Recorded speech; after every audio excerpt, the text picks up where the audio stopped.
What's up, everybody? Welcome back to another episode of the UFC Show, talking tonight's fights, UFC Fight Night in the UFC. Of course, I'm Draft Cheat, joined by the usual crew, four-man booth. We got Mad Lab, Red Kachik, we got JSU.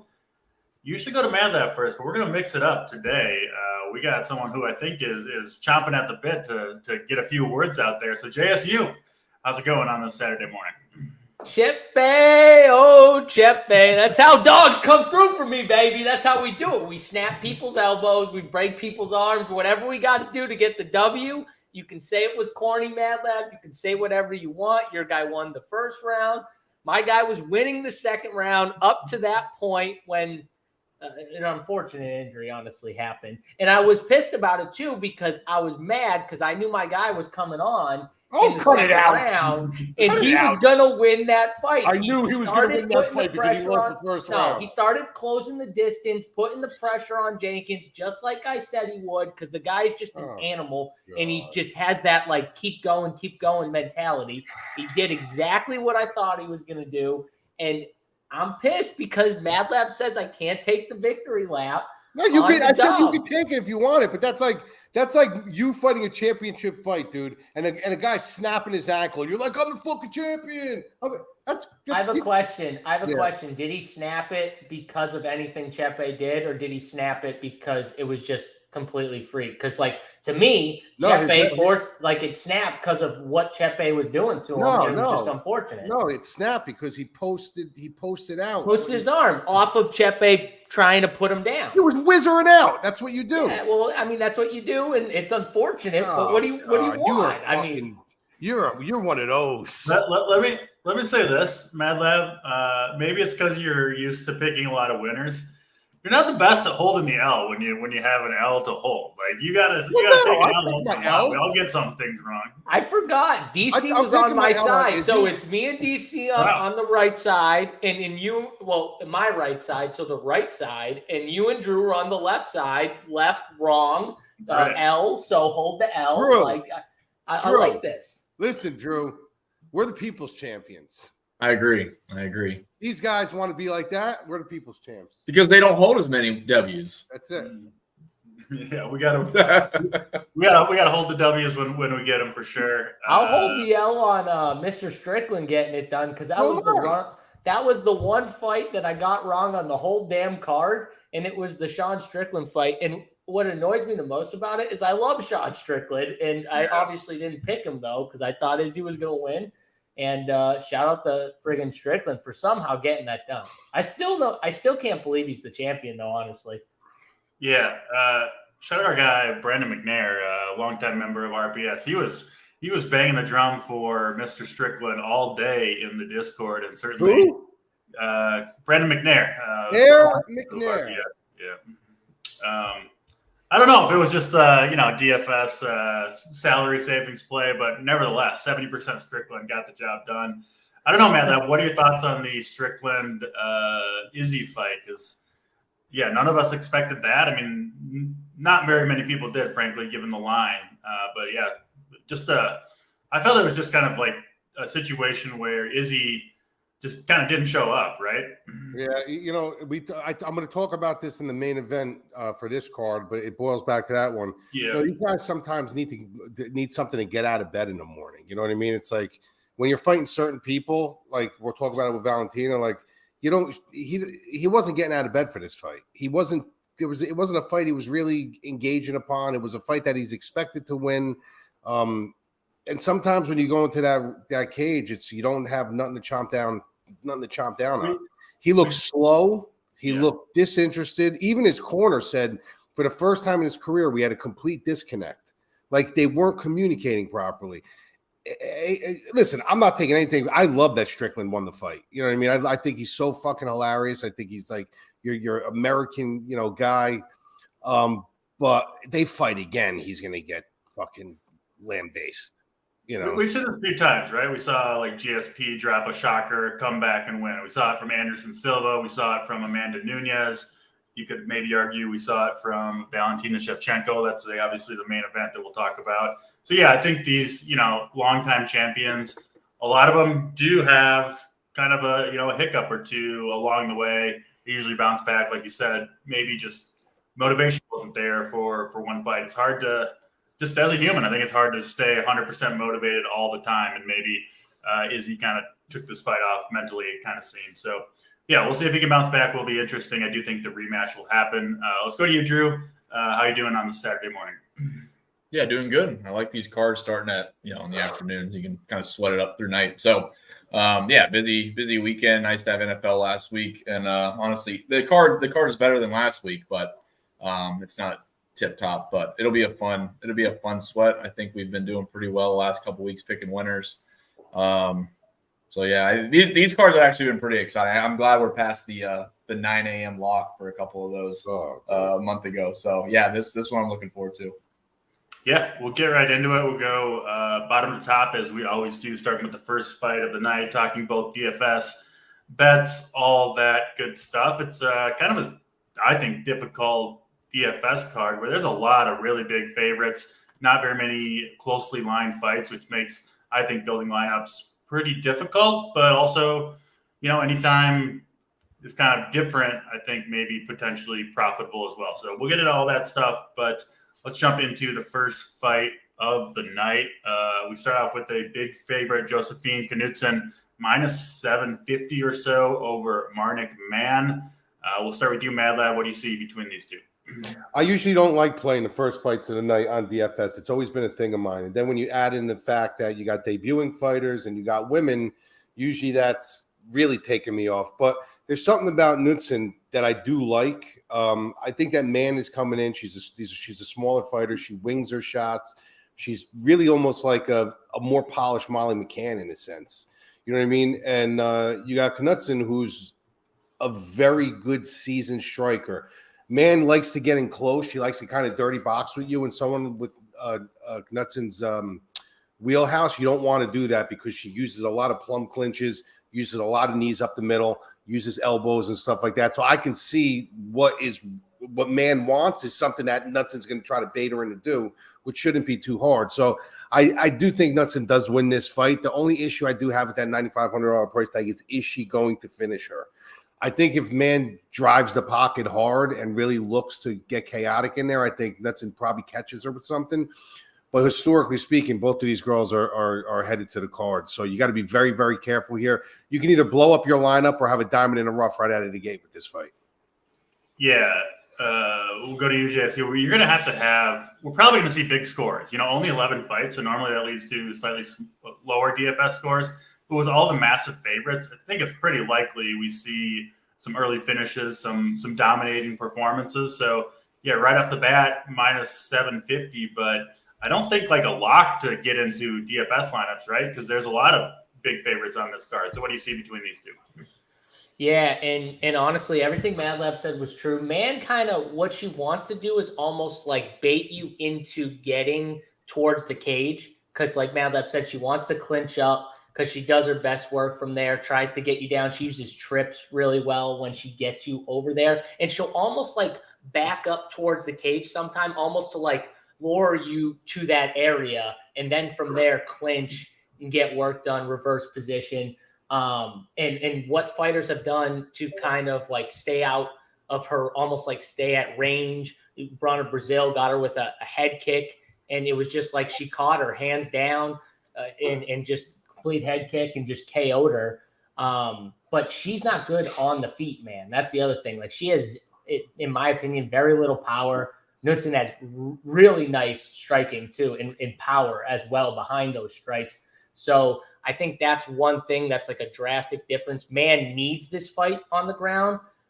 Knutson could do it either way. She wants to stand and bang, and I think she can put Mann out. I think if she can stay upright and keep this on the feet, she will finish her on the feet, in my opinion, just because it's just too much power. She's got the speed advantage for sure with her strikes as well. So I think it's Knutson all day, and I'm going to be heavy on her in DFS. I think she's a good DFS play. I think she's going to give me volume. I think she's going to get the finish via KO, and just because I don't think Mann's going to be able to handle her on the feet. And I think she's good enough, like Madlab said, in those clinch positions. She's really dangerous, and she's really accurate. she's very accurate with her strikes when they get in those clinch positions, and the knees, like Madlab said, right up the center. So she's dangerous either way it goes. I'm going to be heavy on her in DFS.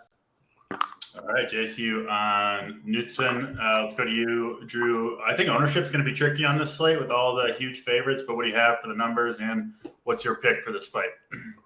Yeah, as we go down the board, the ownership is closely aligned with inside the distance. I think there's some pretty heavy favorites, and everyone's just gravitating towards the fighters with the biggest inside the distance number. So you'll see that as we kind of go down the board. But I have Knutson at 28%, and she's not one of the lowest fighters. She's among the lowest fighters in like the high 8s and the 9s just because of her inside the distance number. Yeah. So like if JSU thinks it finishes, that's a huge leverage spot. These low-owned fighters that are their inside the distance number doesn't match up. That's the leverage spots you're going to find this week. So look for that. But yeah, Knutson at 28%. I have Mann at 16%. I mean, honestly, just from looking at the expensive people, Knutson doesn't seem like she's worth it even at, sub 30% owned. But like I said, if you want to take the angle she finishes, that's your path. Because otherwise, Rosas is going to get huge ownership. Campbell's going to get huge ownership. And it's just the inside the distance number. Knutson's safe to win, I think. I'll side there. But 9,500, you do need a finish inside around 1 or 2, probably. So I'll probably be lower on this fight overall. But yeah, that's the stands you can make because ownership is going to be so heavily weighted towards the 5 rounds and the heavy inside the distance. Yeah, it makes sense. Unless we see a big upset, I think you're probably going to need 6 scores over 100 on this fight to get to the optimal when it's all said and done. So just keep that in mind when building lineups. We'll move to the next fight on the card. Another big favorite here, Charlie Campbell, sitting -500 to -550 over Alex Reyes. Several kind of last-minute changes to this card, which threw a wrench in pricing a little bit as well. But let's throw it over to you, Mad Lab. Campbell, Reyes, what do you see between these two? Fight doesn't make sense to me. Reyes is Dominic Reyes' brother, 35 years old. He's coming back from a very, very bad bone disease, which kind of eats away at your bones, eats away at your marrow and stuff like that. And sometimes it even causes for amputation of the limb that it affects. So this guy was offered a greater part of 4 to 6 years. And usually when these guys are off for that long, you wonder like, all right, why did he take off? Why was he, out of fighting for a while? Was it because he was resting? Because he didn't want to fight? He wasn't motivated? What was the deal? This guy was on medication for a bone disease, laid up, wasn't training. So like, think about when you have the flu or something, you're on antibiotics for even a couple of weeks. Like it just chews away your muscle tissue. Just breaks you down. God knows how many medications this guy was on. God knows how long he was laid up. And now at 35 years old, he's going to try to make a comeback. Now, to gauge what he's going to do in this fight is completely impossible because we haven't seen him in 4 to 5 years. But he can't get any better. Like after all the rigmarole that his body went through, like this guy cannot get any better. So why is he coming back at 35? He wasn't that good where he was going to be some kind of big contender. So who knows? But he's fighting a kid in Campbell who is obviously healthy. He's more active. He's got good power. Like I said, cage rust is very real to me. This is a bad, I don't even know why they're allowing him to fight. I mean, it doesn't even make sense to me. I think Campbell maybe doesn't make quick work of him because Reyes is a good wrestler. The guy can actually scramble. But I think Campbell ends up getting him out of there at some point, at some point in time. But the $9,300 price tag can be interesting because Reyes is probably going to look to grapple with him a little bit, which can take away, some points. Yeah, this is an interesting fight with Reyes just being out for so long. Like you said, Matt, we don't know what to expect. And I think like the line is like, how can anybody really know what the true line should be between these two when you haven't seen a guy fight forever? So it does seem like a little bit of a guessing game. There's a couple of fights on this card that seem like that to me, at least. Let's go to you, JSU, Campbell, Reyes. What do you see? Yeah, what I see is a guy who he has a massive KO, I think, inside the distance prop, right? It's like -210 or something like that on FanDuel. I saw. So yeah, I think the one thing I took away from what Mad Lab said, and I kind of agree with them, is I think he puts him away, but I think it's going to take a little bit of time. And if it does, if he's which he is more of like a technical, to take his time type of striker, maybe Reyes can throw a little wrestling in there to take some time away too. at that price tag, and I assume he's going to be very popular with those big numbers behind his KO prop. I think it's an interesting leverage spot to play another 9K guy for DraftKings. I do think Campbell probably finishes this fight. I think most people think Campbell finishes this fight, but if he doesn't finish this fight in like a certain amount of time, there's not as many strikes or whatever. Maybe it's to the point where someone like, the girl we just talked about, Knutson, can do it with volume and then a late finish or something, and maybe some control time if it goes to the ground for her, and maybe she has a higher score at the end of the day. I think it's a good leverage spot for DFS on a small card with a lot of big favorites. So that's probably going to be my stand. I'm going to take here on this fight is for DFS. I'm going to be lower on this fight than the field. Makes sense. Yeah. Campbell is he kind of a pure striker in your eyes? In this fight, he's going to absolutely 1,000% want to stay on his feet. Yeah, I mean, it's a timing thing. You got a guy you got to read the room. You got a guy who hasn't fought in 4 to 5 years. You don't need to have cage rust with wrestling because you can kind of just get in on his hips and take it from there. On the feet, you need timing. Like you need timing on the feet. So he's going to try to keep this on the feet, from hella high water. Yeah, and when someone you think is just going to only strike, it's almost like a clock ticking on there, for DFS if they can get the finish in time, Drew. So I assume Campbell's going to have higher ownership than Knutson will. Obviously, similar number, but bigger inside the distance number. So, Drew, what do you have for the numbers here? Yeah, 10% higher. Campbell will be. I got him at 41%, and that could certainly go up a little bit into the slate. Reyes I have at 10%. So, yeah, I mean, the odds are Campbell's going to finish inside of round 1. He's like 56% implied to finish inside of round 1. So if it goes past that, I think there's still some leeway. I think what I have is like basically inside of round 2 is fine. Outside of round 2, you start to lose against the field. So you need a round 2 or better finish. But, yeah, I think Campbell at 40% is still fine, actually. The price tag is fine. It's just you probably don't want to jam in, to JSU's point, you probably don't want to jam in. Like Rosas is going to be super high owned. SHEVCHENKO is going to be super high owned. You don't want 3 of those. That's going to be very difficult to diversify or get a little bit contrarian outside of that without just punting some underdogs. So I like Campbell for tonight. But again, you don't need to like plant your flag on him. If there's a bit of an unknown, and there's the potential, 40% of lineups could be dead if he scores, 90 points or 100 points if somehow it just goes to distance. So yeah, I do like Campbell, but there's still room for potential win and not being optimal at the price. Well, I'll say that right out of the gate. I think it's very irresponsible if you load up on Campbell because it doesn't matter how good he is. You have no idea what's coming out on the other side. So in my eyes, yeah, do you want some of him because the optics show that, he should win this fight. I mean, the guy who's in 4 or 5 years, but you have no idea what's coming out on the other side of that cage. Yeah, so it's like, yeah, at least possible. Alex Reyes is better than everybody thinks. We just haven't seen him. So we'll see on Campbell and Reyes. We'll go to the next fight, the second of I believe 4 women's fights on this card. 2 women who have had a lot of success in the UFC so far. Tracy Cortez 4-0. Jasmine Jadrus-Vicious is 3-1.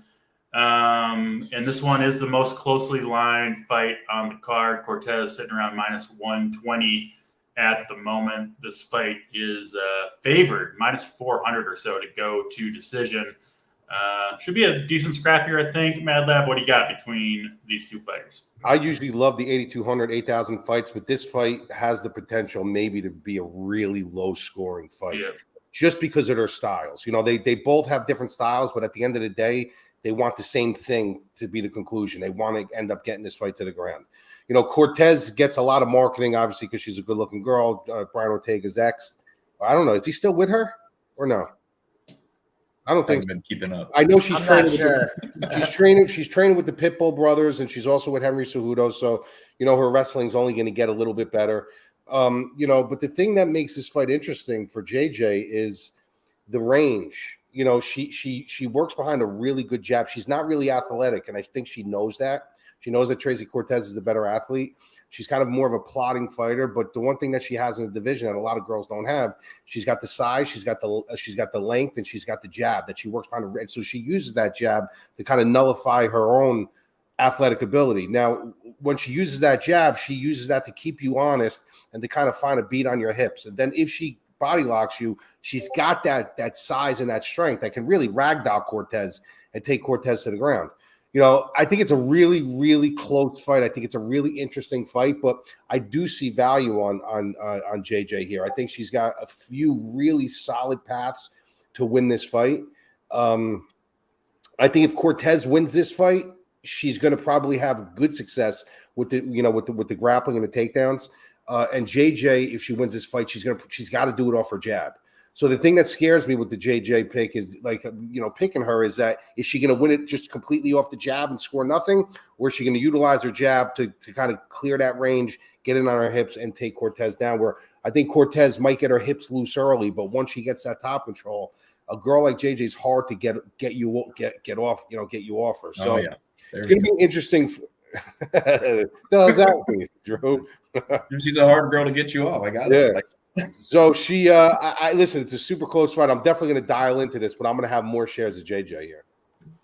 Yeah, that makes sense to me, JSU. This is one where you got to almost win the parlay, right? You got to pick the winner on a closely lined fight, and you got to hope they get there in DFS, which I think makes fights like this, for the most part, an avoid. But what's your take here on JJ and Cortez?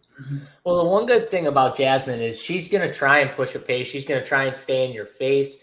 The one thing she struggles with, and if you watch the Natalia Silva fight, which was her one loss that you talked about, she really struggled with Natalia Silva because Natalia Silva's footwork was amazing, and she kept moving, and she kept hitting her and moving as she was moving laterally, and Jasmine just couldn't, like Madlab said, like catch a beat on her. She just kept struggling. She getting killed on the outside. That was a split, though. Wasn't that a split? I don't think so. I'm not sure, but either way, she got beat to crap on the outside. I don't think it was a split. Could be wrong, but if you look at her face, her legs, they were all red. She was getting head kicked constantly, quick jabs. She struggled with the fast athleticism and agility of Natalia Silva. I don't know if Tracy Cortez has that. And on top of it, I know she doesn't have the striking Natalia Silva because Tracy Cortez is not as good of a striker, even as Jasmine. I think Jasmine's better there. And Madlab, who would you say is the better wrestler of the two? I would say the better chain wrestler. The better chain wrestler is Cortez by far. She's the better chain wrestler. The better top control, heavy top hip wrestler is Jasmine.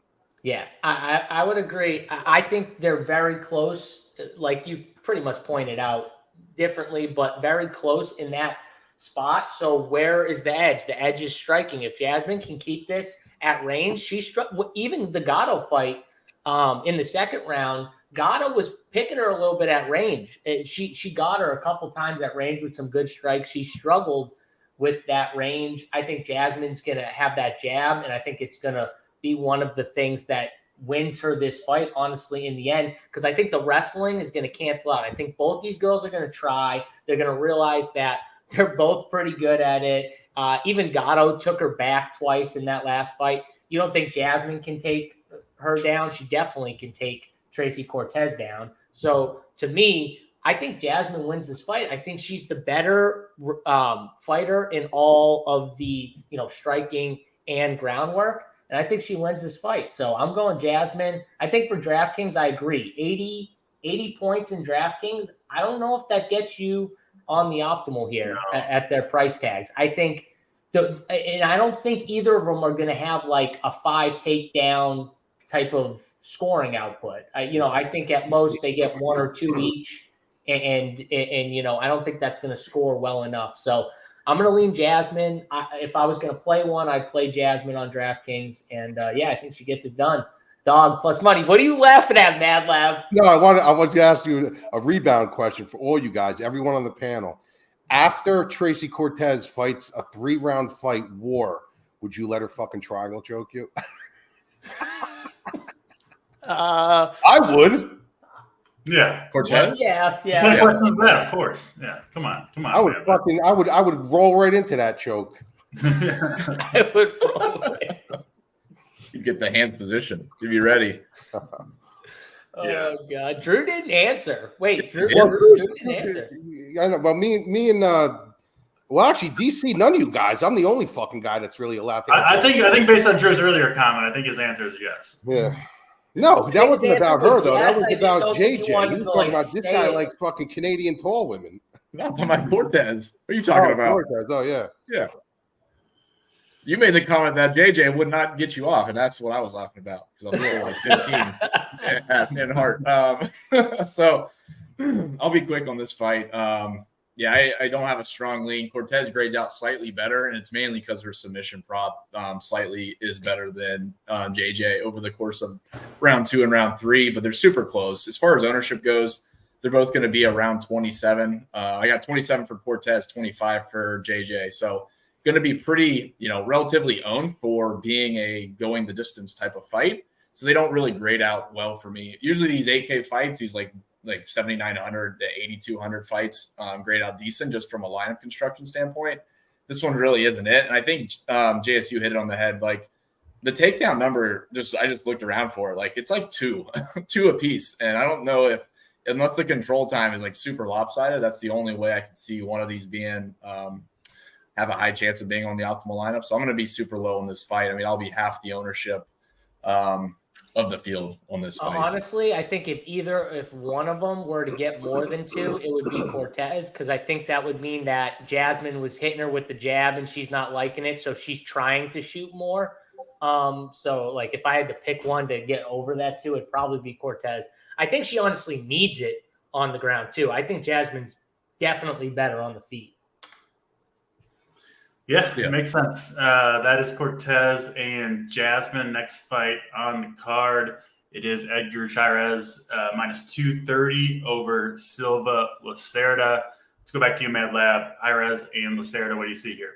Yeah, this is a fight that I'm glad that's happening because this is a perfect example of something that I try to teach everybody when I talk about breaking down fights and how important it is to look at who they're training with.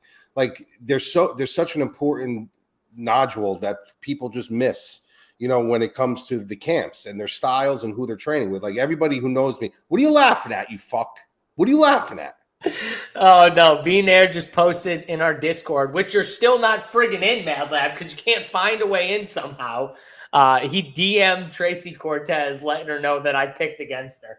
So. Oh, really? Yeah. Oh, she wow. might choke you out.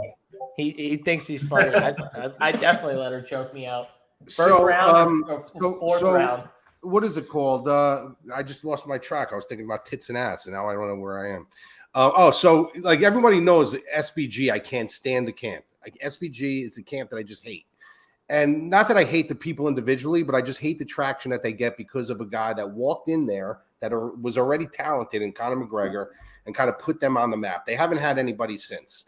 So like I always look at their their fighters. They have a lot of fringe fighters, which I'm like, well, if you take this guy and put him at AKA, and you take this guy and you put him at, here, like they would be so much better. So this is a perfect example of a bad camp for someone in Lacerda. Lacerda is in shoot box, and obviously we saw last card the fucking kid from shoot box how tough he was. And I said in the article in the write up that the shoot box guys are like technical street fighters. These guys are just guys that you would want in a fucking street fight with you. They're all just barbaric, tough guys, very durable, very just push forward. Lacerda's trying to fit that mold. But when you try to fit that mold in that camp and you have no cardio, no durability, that's a bad fucking scene. You need to go to a camp where they're going to teach you how to protect yourself. They're going to dial you back. They're going to take your foot off the gas. They're going to say, listen, your chin isn't good. You can't fight in this style. Shootbox only knows one way, and this kid's a shootbox fighter. So it's kill or be killed with this kid. And more times than not, the kid is killed. Just a bad scene. The reason why this guy's still on the card, a lot of people messaged me actually on Twitter asking me, why is this guy still in the UFC? It's a business and he's exciting. They know they're getting a finish out of this card from hell or high water. It doesn't matter if he wins. So he's exciting. This probably will be his last fight if he loses. The dangerous thing with this fight, though, is he does have that first round ability. He does have that first round ability where he can come in. He's got that flashy shoot the box style. He's going to come forward. He doesn't care. He's not afraid to get knocked out cold. He's not afraid to get subbed cold. So you fight a guy like that in a chaotic atmosphere and you don't have any chaotic control, you can get knocked out. The only thing is that right after this thing hits round 2, I mean, he's pretty much there to be eaten. You know what I mean? So I don't mind taking a couple small shots on De Silva just for the mere fact that he has that upside. But I think eventually, as the hourglass starts, the witching hour comes, I think Charis gets him out of there.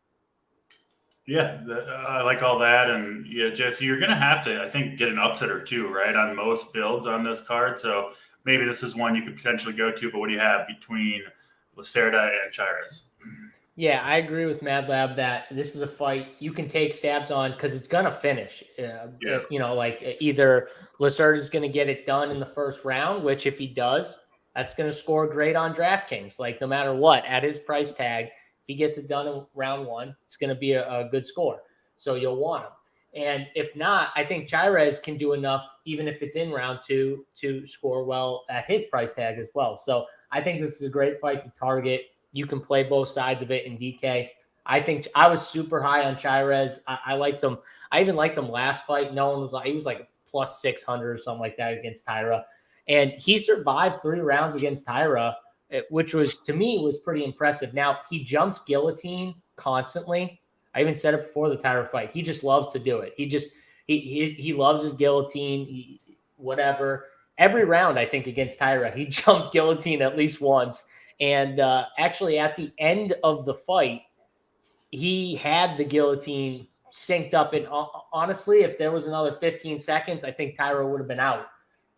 But it just happened to be like the end of the round pretty much. I think there was like 5 seconds left or 7 seconds left, whatever it was, and he survived. But I think this guy's dangerous. Both guys are dangerous. Wasn't this Lacerda the guy who had CJ Vergara run in circles in the first round? Yeah. So if you remember CJ Vergara, who did finish Lacerda in the second round, which I would bet Charis in the second round. Like if you like him to finish, I'd bet his number in the second round. I like him by submission just because he does like to jump guillotine a ton. But I'm going to bet him in the second round for sure. And I'm going to bet heavy, and I like this fight for DFS. Very nice. Let's go over to you, Drew. What do you got for ownership and your pick for the fight? Yeah, I love this fight. This thing's going to be under-owned, I think, too. I mean, Charis is going to get some ownership. I got him at 35%. De Silva, Lacerda, I have at 20%. And all things considered, I think Lacerda is super low owned relative to his finishing upside. So I like both sides of this. I would have 100% of this fight and probably split it 65 Charis, 35 for Daniel. But this is a fantastic fight to target, and it's all finishing upside. I think Charis is still under-owned for his probability, I guess, of finishing inside the distance inside of round 1 or round 2. But I would not sleep on De Silva. I mean, it looks pretty solid that this fight will be on the optimal lineup. So I would be 100% in on this fight and have a nice, probably even split. It's pretty balanced with their inside the distance odds. But I think people are actually scared off of De Silva because Charis' numbers look so good.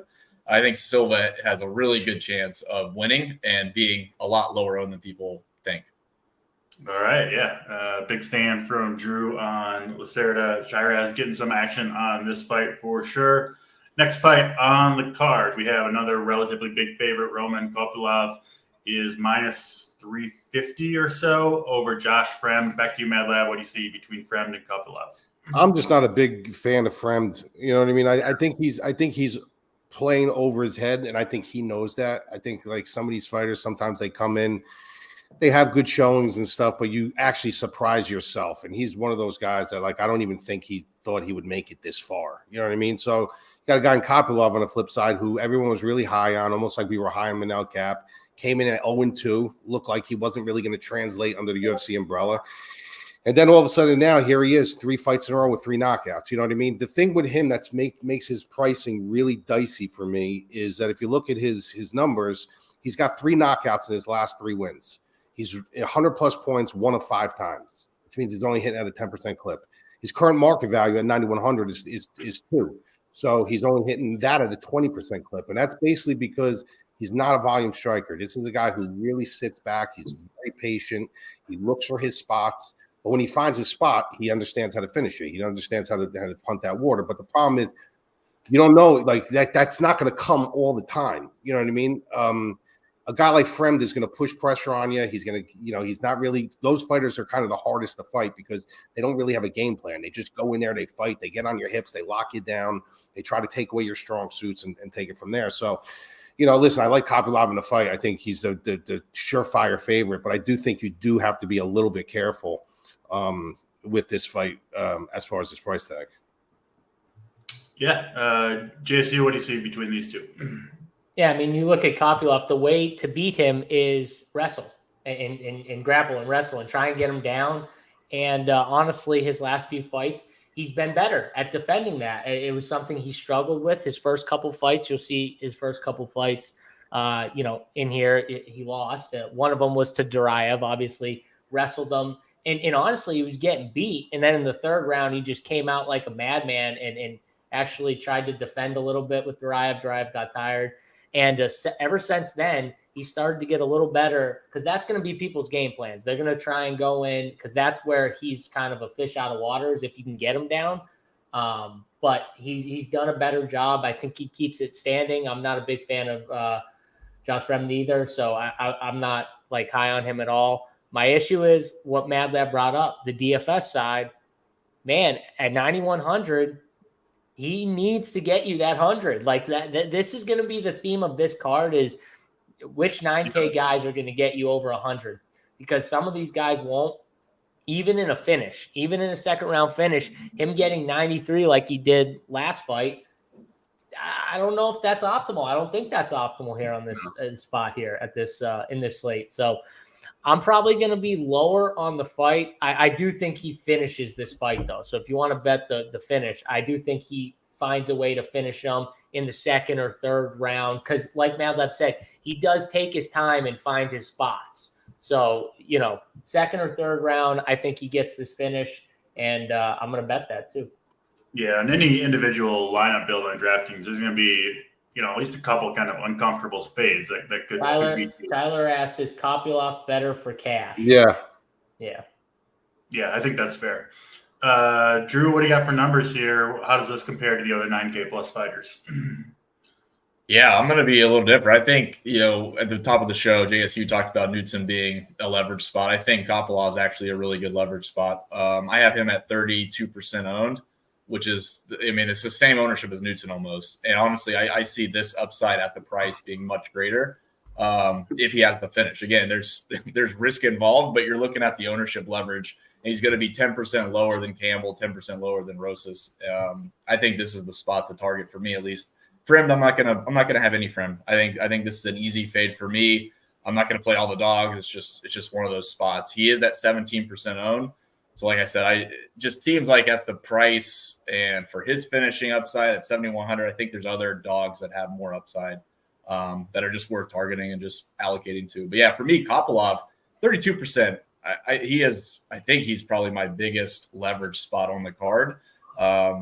His numbers are slightly worse as far as finishing than Campbell, but all things considered from an ownership perspective, if you play Kopylov with Campbell, you're getting leverage because people are going to play, some other safer fighter at a cheaper price tag than Kopylov, or they'll just go up the Rosas. So yeah, for me, I'm actually pretty high on Kopylov. I think at 9,100, there's a lot of upside, and considering the ownership, there's a lot of leverage actually. All right, certainly different takes on Kopylov and Fremd there. We will move on to the next fight. Another big favorite, Lupi Godinez sitting around -400 over Elise Reed. We've seen some big scores out of Godinez in the past, usually when she utilizes her wrestling. So another expensive fighter, 9,400 is Godinez as a big favorite. Interested to hear your take on this one, Mad Lab, because I think this is an important decision here. Obviously, they all are, but all these 9K plus fighters, interested to hear you break this one down. Yeah, this is going to be one of my leverage spots. Godinez is a lot of people are looking at her as this girl who can't finish fights. If you look at her historically, this is a girl who just likes to grind on you and grind on you and grind on you. Ooh. But this is I bang her. But this is a spot where, there's I don't see a single path for Reed to win this fight. I think that Godinez can take this wherever she wants to take it. I think she could win on the feet. She could win on the ground. And I think there could be a situation here where even if she doesn't get the finish, this should be a constant rinse and repeat situation where she just keeps taking her down, getting top control, peppering with strikes. Maybe Reed gets out of that round. Round starts again. She gets on top of her again. I could see her securing like maybe in a decision, like 5 or 6 takedowns with some good top control. But I also see a path here where I could see Godinez getting one of her really uncommon finishes in this fight. Almost like a mercy stoppage. I think she's that much better than Reed. So I'm projecting her to be around 30% owned. You know what I mean? So for me, I know she's pricey. I know that price is going to drive people off. I know her historical, going to the cards is going to drive people off her. But this is a spot where I think that she can actually, she can break that shell.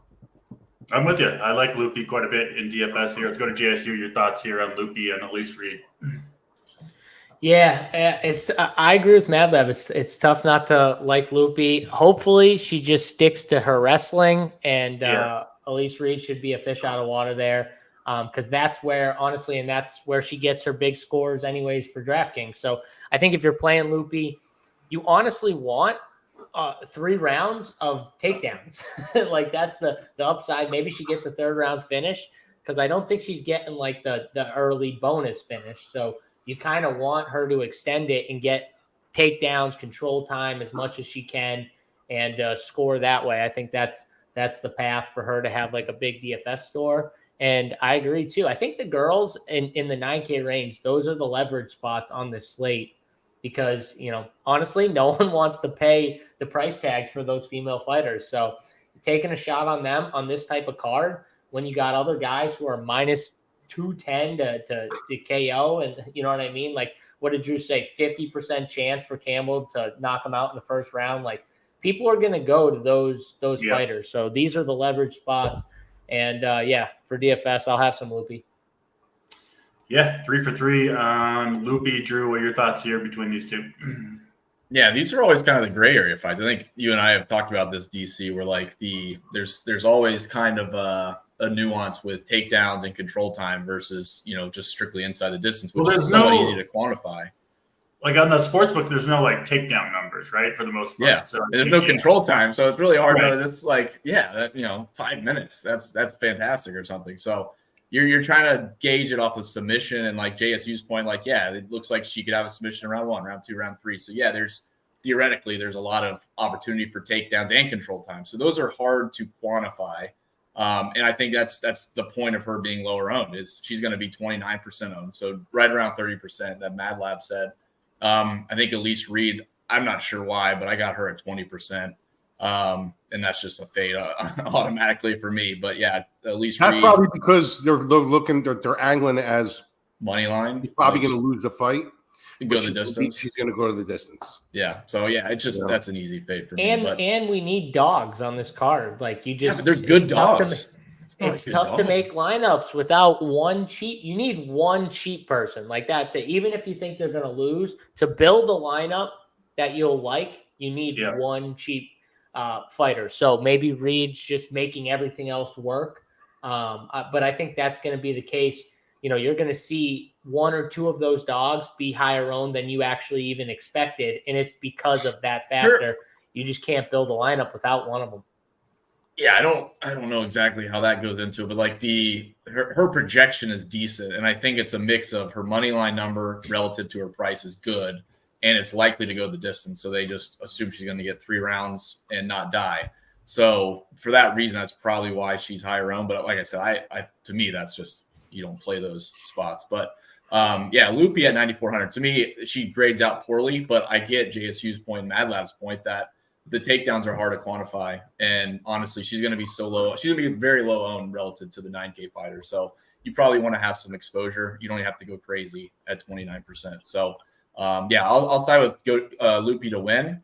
And as far as DFS, I mean, it's just really up to lineup construction. If you can get leverage other spots, that's fine. Like I said, I like Kopylov quite a bit, but Loopy, I honestly, I get it. I get that she can possibly maybe not break the slate, but definitely be kind of that low owned 120 score that relatively nobody plays. So I'm in on Loopy.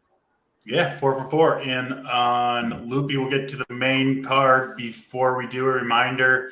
Not going to be around for long, but we do still have NFL 17% off for life of your RPS, frontiersports.com subscription. We've got golf back, of course, MMA if you want to read all Mad Lab's write-ups, get everybody's picks for this card and every other card, and NFL Week 2, big Sunday coming up tomorrow, baseball playoffs.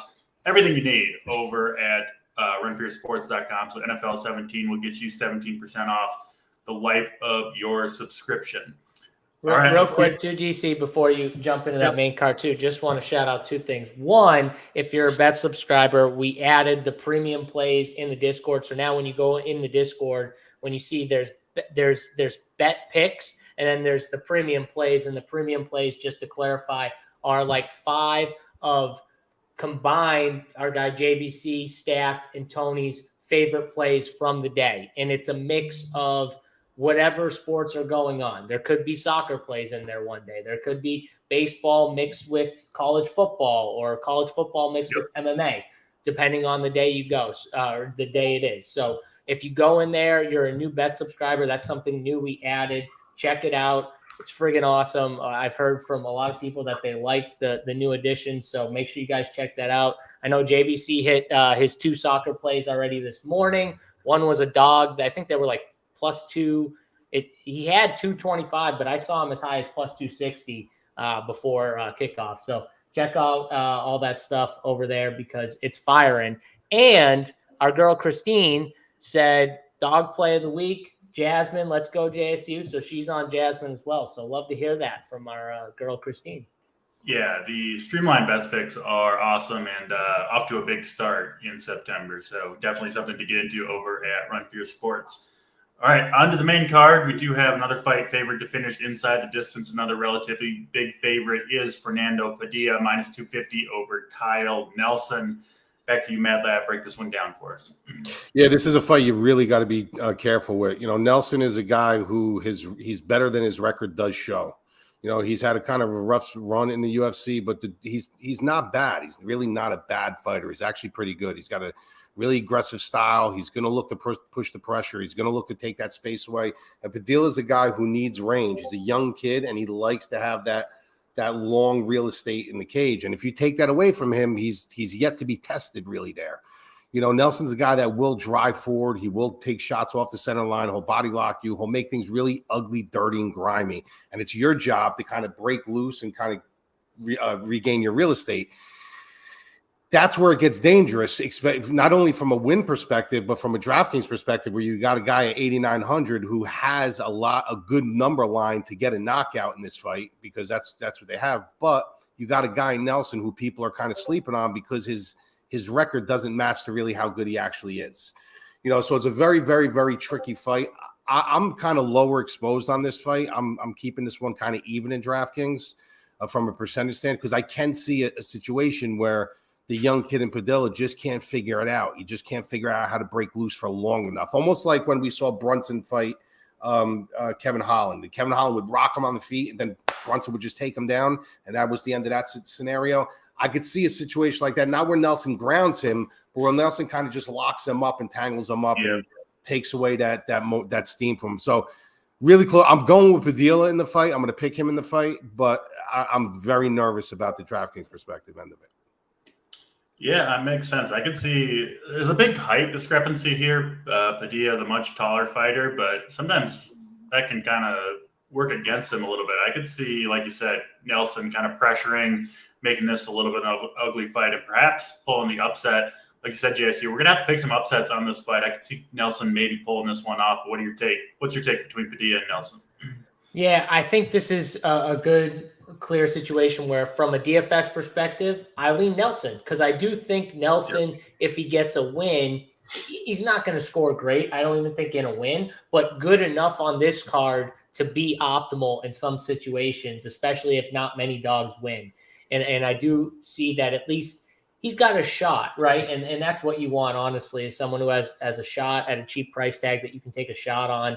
Like we were kind of saying with Lacerda, we think he's got a shot in the first round. Like, those guys on this type of card, you just got to take chances. And I think Kyle Nelson's a good example of, I'm not going to bet him because, honestly, I think Padilla gets it done. But for DFS, I will have some Kyle Nelson in my lineups just because of that $7,300 price tag and that shot that he can make it dirty in his type of fight to where he wins a decision somehow and gets it done. You know what I mean? So, and he's a gritty fighter, man. I like nothing special about him, but he will find ways to get it done. I mean, no one had him against Builder, and he showed out against him and got it done. He could do it here. Yeah, I'm with you. I think Nelson could get this done. Like we said, we're gonna have Tony. Just so you know, I didn't get to take the victory lap. No, it's fucking bullshit, T. I didn't get to take the victory lap. Laps. He told me I couldn't, so we have to pick another fight. Come on, Big T. Well, don't do that. You know the truth. You can't take a victory on a guy who posts his arm out on a wizard and snaps his elbow, and it's a 1-0 fight. Come on, bro. I don't know right now. Tony would be victory lapping over here. Tony would be victory lapping the shit out of me right now. Who, me? Like I'm saying, Tony would be victory lapping the shit out of all of us if he was on that side and he got that one and we were on the other side. I'm just throwing it out there. Listen, Big T goes by the mantra "winners win," and Chepe got the job done. So yeah, exactly. I knew it. Yep. I knew Big T would chime in with take your yeah, Big T. Exactly what I said. Yes. Wait till I find out what you used to dye your beard. Dye your beard? Where are we going? Huh?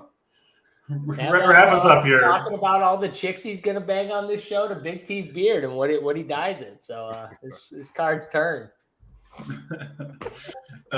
Drew, wrap us up here on Padilla and Nelson, please. Yeah, I lean Nelson. I think Nelson's a good dog to target tonight. 7,300. I got him at 19% owned, and I do think he can finish. I think he actually scored pretty well, and at the price in a win, he would still score really well. So Padilla, I have at 34%.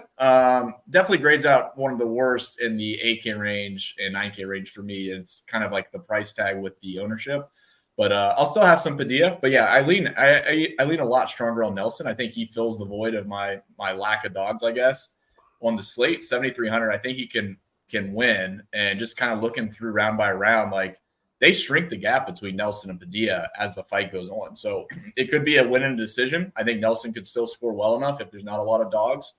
But I think he does have the finishing upside. So I lean Nelson here in this fight. And so, I mean, Padilla probably wins, but I still lean Nelson for DFS. And I'll just take the contrarian side and say Nelson wins outright.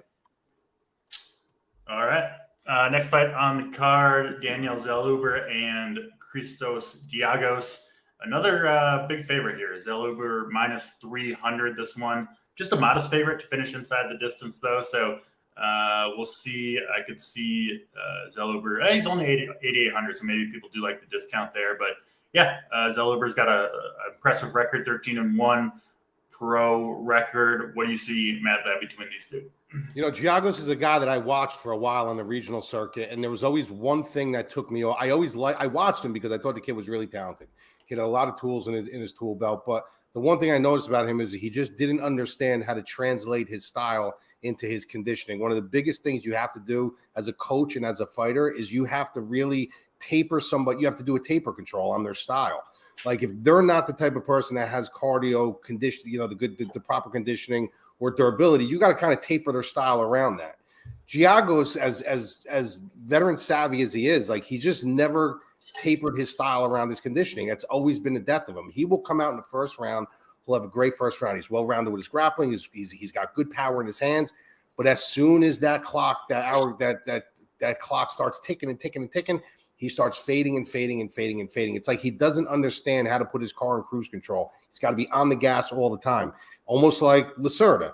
So that's my biggest issue with him. The talent is there. Like he has the skill set to win this fight 1,000%. But he doesn't understand how to have conditioning control. He just has zero ability to do that. That's his biggest flaw. You got a guy in Zellhuber now who on the flip side, this is a guy who still to me is fairly unproven. I mean, this guy has not shown me, he's shown me some nice things, but he's also shown me some serious holes. One thing about, me with my background is striking. Like I don't just watch their hands. I watch their feet. I watch their foot placement. I watch, what their punch selections are. And it looks good, like from the optics, because he's so long. When you get a long fighter that's kind of reaching, catching at the other, it looks good. But he does also make a lot of mistakes. So I do see a situation where Giagos can surprise people. I am picking Zellhuber to get the fight done. But I wouldn't be completely blown away if Giagos won this fight. Yeah, I'm kind of the same way. Giagos and Nelson, 2 fights in a row that I think the dog could potentially come through. What do you see between Giagos and Zellhuber, JSU? Yeah, I mean, I hate to just keep agreeing with Madlab because I want to fight with him at some point. But we're gonna fight. Maybe we'll fight at some point. I know there's a fight on this card we're fighting on. Yeah, that probably. But I will say this comes back to another DFS type of fight where I'm not betting on Giagos to get it done. But for DFS, I will take shots on him because he does have power. He's not as technical. He has some grappling though, for sure. He does have that type of upside early. Again, if it goes later, I'll get more worried. But for DraftKings 7,400, I'm going to take shots on him, and I'm going to be underweight on Zellhuber for DK. For betting purposes, I'm actually not betting this fight. But if I did have to make a pick, it'd probably be Zellhuber. If I had to put my money somewhere. But yeah, I'm going to be off this fight from betting. For DFS, I'm going to be on the dog. Yeah, I like it. Drew, what do you got for ownership? I assume this one maybe a little bit lower owned, and Giagos. Well, yeah, I bet he's got some ownership. But yeah, what do you have for the numbers here? Giagos does. He's at 20%. I mean, it's still in line with the 7K guys. But I still have Zellhuber at 32%, which is in line with that 87 to 9,100 range. So I'm pretty low on Zellhuber in this spot at the price and at the ownership. Giagos, I'm in on 20%. I do think he can finish, and he's a pretty good value for a dog. So he's in that same boat as Nelson. I think that's the spot you target these dogs with when they look like the favorite is a little bit of a slim fave. I think that's where you target the dogs. So I think for here, Zellhuber, I'll be fading completely, and Giagos I'll play at 7,400. I think that's the leverage spot here. Yeah, makes a lot of sense to me. All of us think Giagos has a chance to pull off the upset. 3 more fights to get to. Next one is, kind of the biggest favorite on the fight, Rosas Jr., minus 750 over Terrence Mitchell. Let's go to you, Matt. Break this one down. Makes no sense to me, this line. This line is absolutely absurd, in my opinion, and I'm going to tell you why. The UFC has an uncanny ability of bringing fighters in way too young. They did it with Sage Northcutt. They did it with, and once in a blue moon, you get that diamond in the rough. But how many people are Max Holloway? Max Holloway is a guy they brought in super young. He took his L's in the beginning, and he grew to obviously who he was. But you don't get a Max Holloway every day. They brought this kid in way too young. And although the kid is talented, you have to remember, what the fuck were all you guys doing when you were 17 years old? You weren't getting into a fucking cage in front of thousands of fucking people. So I don't care how cold, how ice in his veins these people think that he has. He's still a 17, 18-year-old kid at that time. He took a major L against Rodriguez, and it wasn't because he wasn't good enough. It was because he had a massive adrenaline dump. The moment was way too big for him. There was a lot of pressure on him. The kid started homeschooling. Like, this is a kid. This kid didn't even have a car during that fight. You know what I mean? Now he's coming back, and now the pressure is even more because now he has to prove to the people, Giraffe Chief, how come every time you do that, it looks like you're getting something up your ass? What are you doing? Is that chair uncomfortable? No, it's just my back. Yeah. Oh. You don't remember he had the back? Oh, Madlab wasn't doing shows with you back then. DC had back issues, man. He was doing shows like lying on the floor. Yeah. And... Oh, really? It's mostly better now, but it cramps up a little bit. Oh, I thought maybe your dog was licking your ass or something. No. not during the show, anyway. Madlab's being very sexual right now. It's not just towards the women. It's towards the men as well. I'm down over there. So when you look at this kid and you're saying, all right, well, now what's the position he is? Yeah, he's 1 year older. He's obviously 1 more year more matured. But now the pressure's really on this kid because now it's almost like a boom or bust situation. He loses this fight. It's not a mistake anymore. It's not a blip in the radar anymore. It's like maybe he's not as good as we thought. Maybe we got to send him back to the regional circuit now until this kid grows a little bit more. A lot of pressure on this kid. You got this guy in Mitchell who's not a good athlete. Like, if you look at him, he looks like he's a good athlete. He's in good shape. He's very quirky. Even when you see him, he's very unorthodox. He looks like he's got 2 left feet. But one thing he does have, he's got man strength. He's got man strength. He's got a mature mentality. And let me tell you something. If this fight gets out of the first round, this is going to turn into a fight. I'm going to tell you that right now, because Rosas is going to go back into his corner, and in the second round, he's going to say, here we go. I dumped all my chips into trying to sub this guy, and he survived. Now I got to come out, and that nightmare comes back into his brain. That's 18 years old, and says, I'm in this nightmare again. Like, what if I lose? All the doubts start coming in. This kid Mitchell has nothing to fucking lose. This kid Mitchell is in a situation like Mickey Gall was. Like, Mickey Gall doesn't even belong in the UFC. You know what I mean? But he got into the UFC because of why? He beat, what's that dude's name? CM Punk. You know what I mean? Oh, yeah. And he got his name from that. Or else Mickey Gall probably would have never would have been one and done. You know, there's a lot of fighters like that. So this kid has an opportunity now to make a name off himself, off an 18-year-old kid, and say, listen, like, I could put my spot in a situation I shouldn't even be. You know, so my honest outlook on this is Rosa gets this done in the first round, or he loses this fight. He don't get this done in round one, I think he loses this fight. I'm telling you right now, I don't go with people that haven't shown me anything. This kid has showed me the worst possible optic that you can show me in his last fight. So before I dump 9,600 on him, a boatload, and just keep throwing him in my lineups and throwing money on him, I got to. Yeah, I know. I watched all his fights, but did you see Rosa's last fight? Rosa looked like he was fucking starving for 3 weeks. It looked like the kid didn't have nothing. He was scared to be in there. And honestly, Madlab with Rosa, like he shouldn't have. Like, he wanted to finish so bad, it actually was to his detriment in the end. Instead of just like staying relaxed, not chasing things, he was just chasing things that he didn't need to chase, and trying so hard, it was actually to his detriment. Cody, let me explain something to you real quick, buddy. I don't know if you've ever had adrenaline dump before, but adrenaline dump is very, very real. When you have adrenaline dump, not only do you feel like you're having a heart attack, but you lose about 75% of your strength index. So you could gas out because you're tired, but if you gas out because you have adrenaline dump, that's a completely different scenario. Your heart rate goes about 50 beats a minute faster. Your hands get clammy, and you're kind of lost. You lose all mentality. So I'm not saying who's got better conditioning. Rosa could have 6-round conditioning for all I know. But when you have an adrenaline dump, you lose everything like that. So I'd rather be tired because I'm physically exerting myself than completely gassed out because my heart's racing and I'm in panic mode. So there's a huge difference in the two. So like I said, I think Rosa gets this done in the first round. I think he probably could 10-8 him in the first round, to be honest with you. But if this goes into the second round, you might see a fight on your hands.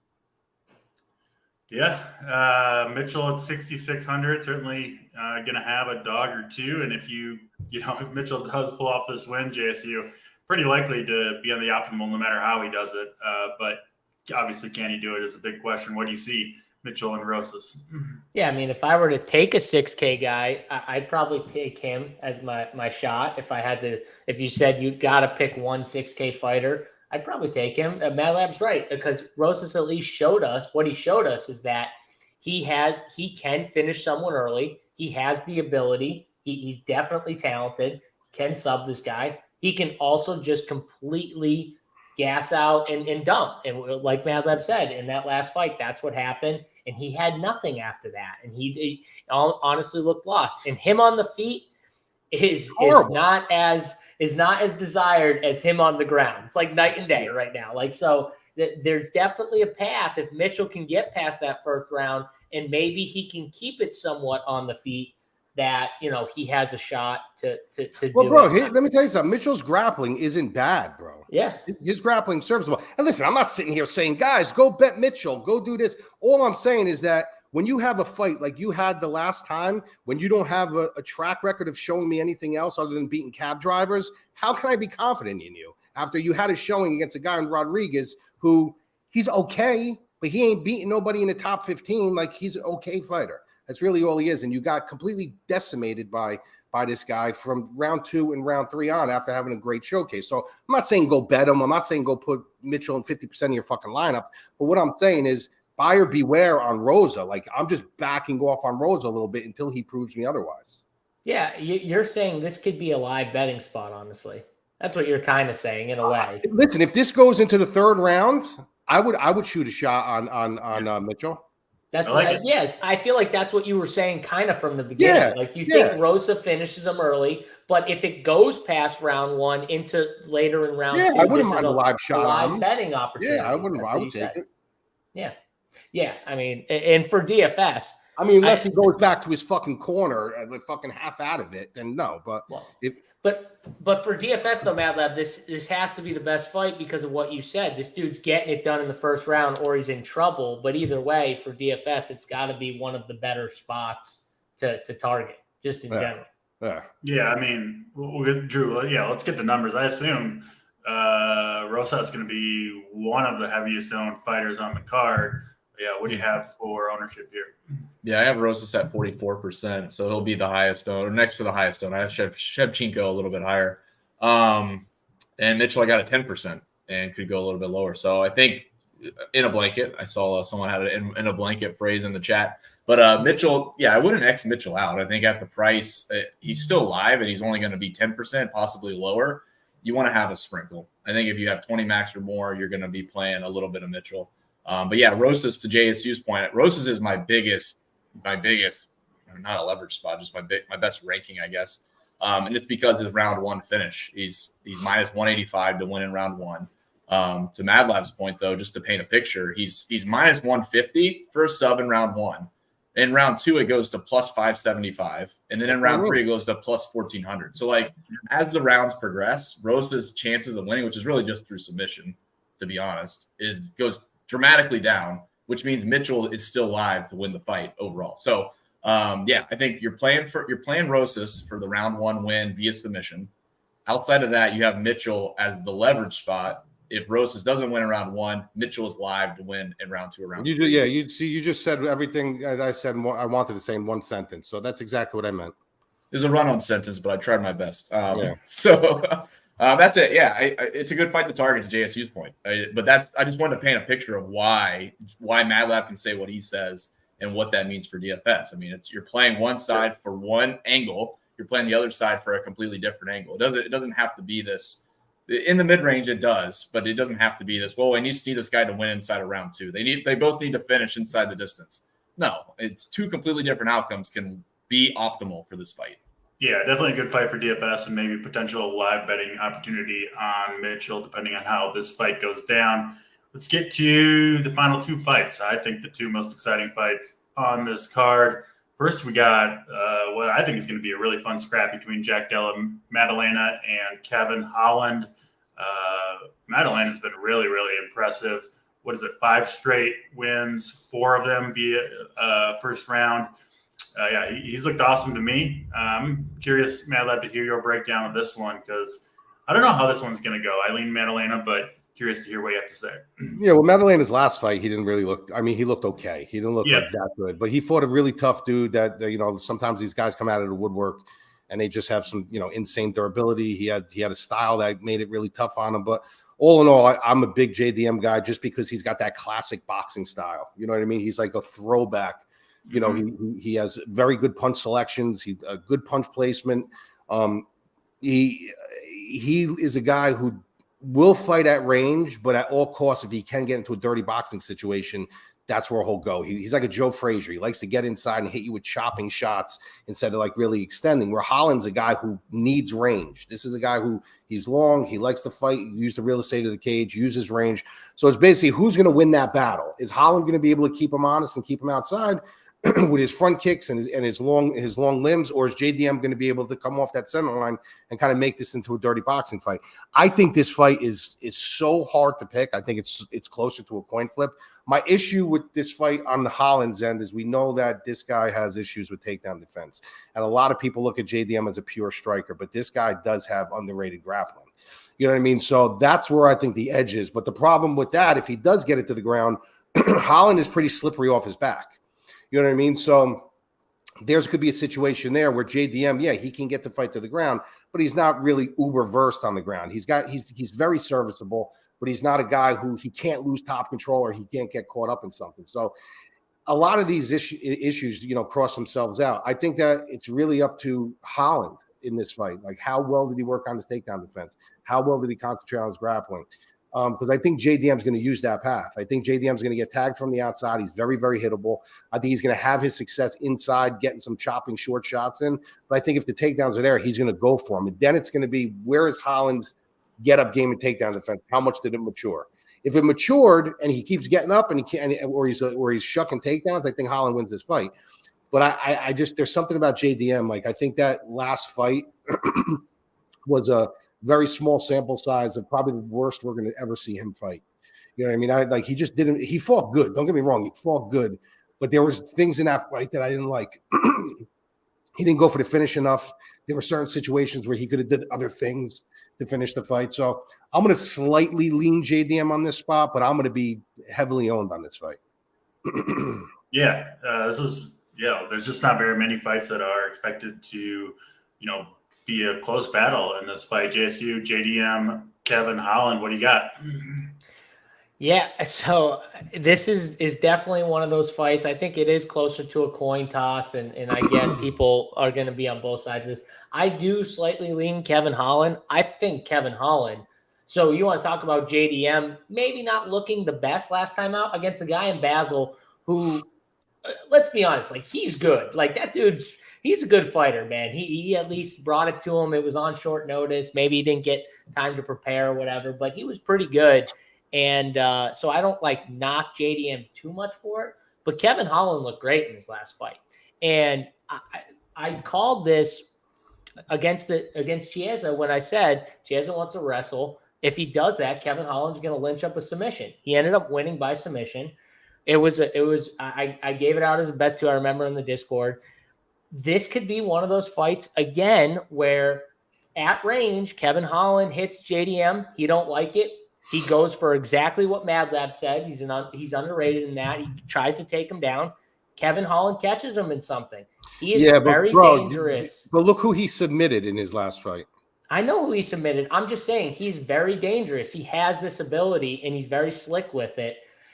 Again, I'm not saying this fight probably doesn't finish. This fight probably goes to the cards. Honestly, that's the truth of the matter. I'm just saying, don't be shocked if it goes this way and that happens.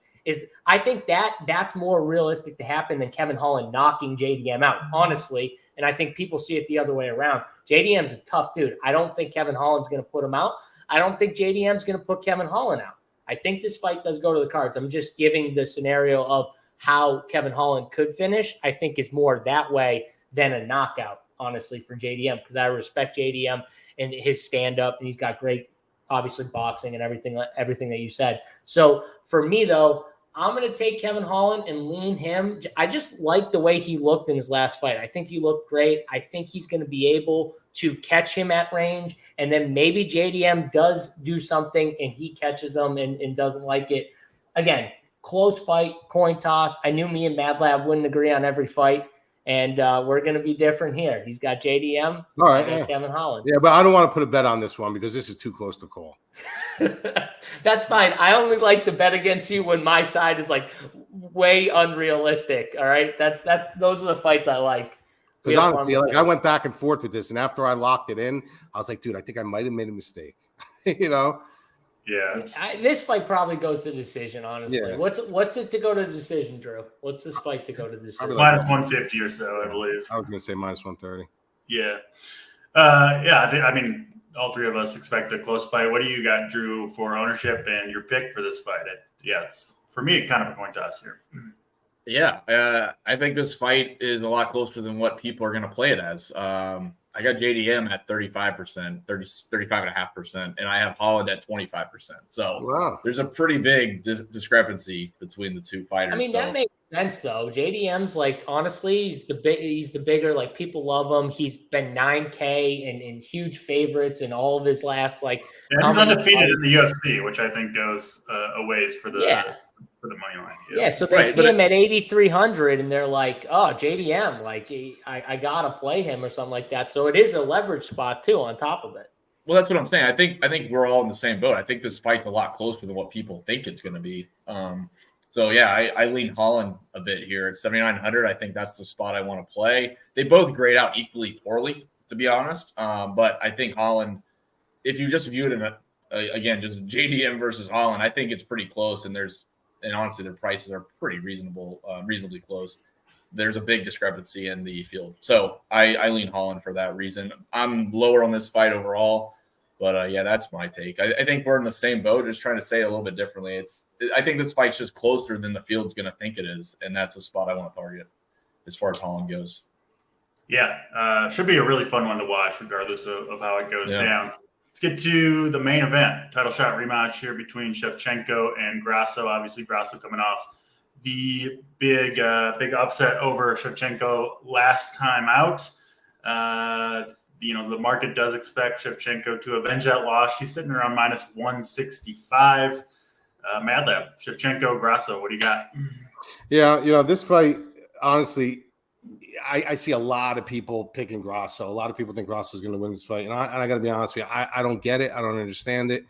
You got to think about the thing that I said about the past fight. And this is where I said I was going to bring it up to here. First of all, you guys are never, ever, ever going to get Valentina at this price ever again if she wins. I'm just going to let you know that right now. You're never going to see her at minus 160 ever again in the history of her career. This is a girl who was at one point in time, she was a minus 145 against Amanda Nunes. So this is like a golden goose spot. It's just an educated play. And I'm just going to tell you guys, I have like 7 bets in the bet pack, and this is one of them, Valentina money line. Just for the mere fact that I know that if she wins this fight, that's it. You're never going to see this again. All her lines are minus 1,200, minus 800, minus 900, minus 2,400. That brings me back to the point where, are you getting out of bed in the morning? Like Amanda Nunes, when she fought a Penna, she had the same scenario. Her lines were always juiced. It was like, all right, what would motivate me to get out of bed? I'm just going to beat her. I'm going to get my money, and I'm going to go home. Juliana Penna beats her. Everybody's, oh my God, she lost. The GOAT lost. The GOAT lost. She looked terrible in that fight. Then what happens? She came back because that was a fight that got her out of bed that morning and said, I'm getting my belt. And she fucking decimated her. Didn't even look like they belonged in the same class. Now, I'm not saying Valentina's going to decimate her, but Valentina's got something to get out of bed now. She's got a reason to get out of bed now. She was winning that fight up into the point of the submission. Whatever you guys want to say, it was getting close. It was getting tight. Fact of the matter is, Valentina was winning that fight on the cards. And that's, if you're going to go by that, that's what you go by. She made a mistake in that fight, and she made a mistake that she never makes. And I'm going to tell you why that was the worst mistake she could have made. She didn't throw that kick. She did not throw that kick to hurt her. She threw that kick for spacing. That was a spacing kick. And basically what that is when you can't get a girl off you, when a girl's pressuring you too much, when you're not getting the range that you want, you'll throw that kick. The problem with that kick is you have to be the perfect range, because if you're too far out, you're going to miss. And if you're too far in, your foot's going to slide off the oblique because you guys are sweaty and you're going to give up your side. She gave up her back. Grasso took it. Phenomenal job by Grasso. Taking her back that quick and subbing her. She won on a mistake. I mean, is Grasso a really good striker? 1,000%. Does she have that Mexican pride inside of her? 1,000%. I talk about the Mexican pride all the time. But you're talking about Valentina, who literally was having great success with taking her down in the beginning of the fight. She's the better technical fighter. She's got the more, 5-round experience. She's obviously she was a multiple title defender. She's one of the greatest of all time. Is she 35 years old? Yes. Is she getting any better? No. Is that maybe she's tripping down a little bit and the girls are starting to meet her up, halfway? Maybe. I don't see her losing this fight. I just don't. I'm not saying that she's going to have an Amanda Nunes showing where she's going to completely destroy this girl, but she's not leaving that cage without the strap. So at minus 160, I'm telling you guys right now, and I don't come on here telling you guys about bets and stuff, but win or lose, it's a phenomenal bet because you're never going to get a girl who's minus 900, minus 800, minus 12, at minus 160 ever again for the rest of her career if she wins this fight. If she loses this fight, yeah, you might see her as a dog in a fight or two. But if she wins this fight, that's the last opportunity you'll ever have in her career to get her at minus 160. Yeah, very nice. I think Shevchenko avenges that fight as well. But JSU, Shevchenko, Grasso, what do you got? Yeah, I'm going to preface my comments by saying that I picked 3 out of the last 4 main events I have picked wrong. So that one, I will just say that so everyone knows I have not had success with these damn main events. I've had success almost everywhere else except the damn main event somehow. I just keep losing. But I agree with what Mad Lab said about the number. Like, you're not getting this number if she wins again at minus 160. So I bet her. I already bet her. 8,500 on DraftKings is awesome. I mean, who you like, you're gonna play on DK. Like, honestly, like if you like the Grasso side at 7,700, you're playing her. Like if she wins, you're going to need her at 7,700 on this type of card. That's almost 100. Well, maybe not 100%, but close to. And Drew could give the numbers in a second. I think if Valentina wins, no matter finish or 5 rounds of decision, you're going to probably need her at 8,500 as well, though.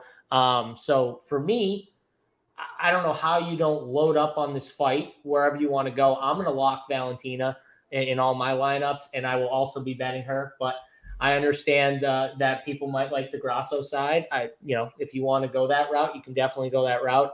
I think Valentina's better everywhere, and I think she just made a mistake, like Mad Lab said, and got caught like a ninja. She took the back, as my guy Joe Rogan would say. Big T, I want to bet with you on this fight. I just saw you say Grasso wins, so me and you have a bet. All right, I'm going to bet you on this fight. Go slide in the DMs for Big T. I'm sure he'll get slide in the DMs. He's calling him out right now live on the show. I mean, where's Big T to defend himself? Unless the books are giving away free money, they aren't. All right, T, accept my bet, and then we'll figure out the terms over text message. No. Wait a second. Time out. I'll do money. T, you want to bet money? The terms now, because Mad Lab will. If he wins, he's going to throw some crazy terms out there, and you're going to get caught like putting your pubes on your head and walking. Don't make me eat like fucking sardines or anything. I'm allergic to fucking kiwi. Well, maybe Big T will chime in with some. Allergic to kiwi? Yeah, I'm allergic to all hairy fruit, dude. What's other hairy fruit? Give me one other example. Like peaches. Yeah, I was gonna say peaches. Okay. Yeah, peaches, all hairy fruit. I'm allergic to shrimp. You know what? I don't eat any hairy fruit either, so I'm allergic to all that shit too. You just take the edge off of the kiwi, right? You don't eat the hair part. No, it doesn't matter. It's still a hairy fruit. Okay. Yeah. Tony, I'm scared of losing and having to shave my bush. I might have you. You know what I might do? I might have you fucking dye your beard, some fucking wacky like white. Look like fucking Santa Claus coming. No way Big T ever accepts a bet like that. Yeah. No way. Way too vain. Big T can't do that. He would do it if he was on the stream. I think he would feel the guilt. You would have to take it. He would have to be super confident to take a bet like Big that. T, let me tell you something. I give respect to 3 of you guys. Draft Cheat, Drew, JSU. Big T, you're a pussy. You never come on because you're afraid I'm going to lambaste you. I do love how you just went in on him, called him a pussy live on the show. Tony's sitting in the chat right now. I mean, he has the code. He could easily come on here right now. He might be out somewhere though. Who knows? I like aggressive lab today. You do love to see it. Drew, finish us off here. Grasso and Shevchenko. Yeah, I got Shevchenko at 46% and Grasso at 33%. So yeah, not much to add here. I lean Shevchenko 8,500. I think that's a fantastic play in any format. If she wins, she's obviously gonna be optimal. So Grasso is just the opposite stance. She's still gonna be pretty owned. So that's my issue with her at 33%. So if you lean really strongly one side, I would kind of just push all my eggs on that side. But yeah, Shevchenko for me. Yo, that's the bet, T. If I win, you got to buy Courtney a dog. Yes. Oh, I love this. That's the bet. If I win, you got to buy Courtney a dog. I'm going to wear a shirt that says Team Courtney, dude. Yes, I love this bet, Tony. Except right now on the stream. I want to hear it. There's got to be something good coming back on the other side if Big T's accepting that one. Big T's got to get something good. Like a cat or something. You know what, guys? It doesn't even matter because I know he's almost ready to cave anyways. I already heard him say it to me on the phone. I have it. He already told me he's almost ready to cave. Yeah. What do I win? I pick the terms. You make your own terms now. You got to you got to make a term for him or something. You make it to you make Mad Lab go vegan for a week. Oh God, vegan for a week? Mad Lab would not take the bet. I couldn't do that. Nothing but hairy fruit for Mad Lab for a whole week. I would do it. I mean, if that was the bet, I would do it, but that'd be fucking rough for me, dude. You do it on air. You have to eat the kiwi on air. Oh my See your God. face blow up. 8 meals on fucking. Here you go, T. I'm eating vegetables. I'll tell you right now, I definitely think Mad Lab probably houses way more food than Tony. Tony does not eat as much as you would think. I out-eat Tony. I eat 8 times a day, dude. Yeah, you definitely out-eat Tony. Mad Labs wears pubes. He likes to see others do it. I would have to shave beard hair or whatever, but I would, if that's what you want. I mean, T, come on, don't fucking be a puss. Where are you?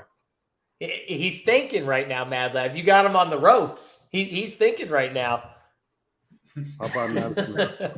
Being there, been on fire in the chat all day. I bet you would. I thought this show you were on mute, Beanair. I thought you were watching us on mute. Get out of here. Stop lying to the people.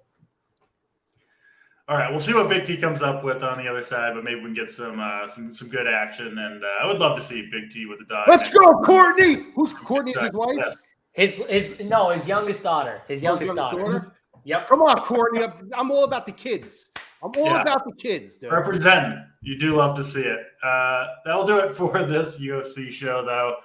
Good luck to everybody watching. We do appreciate your support. If you haven't done so, please do hit the like and subscribe on your way out. Don't miss all the content we have for free here on the Run Pier Sports YouTube channel.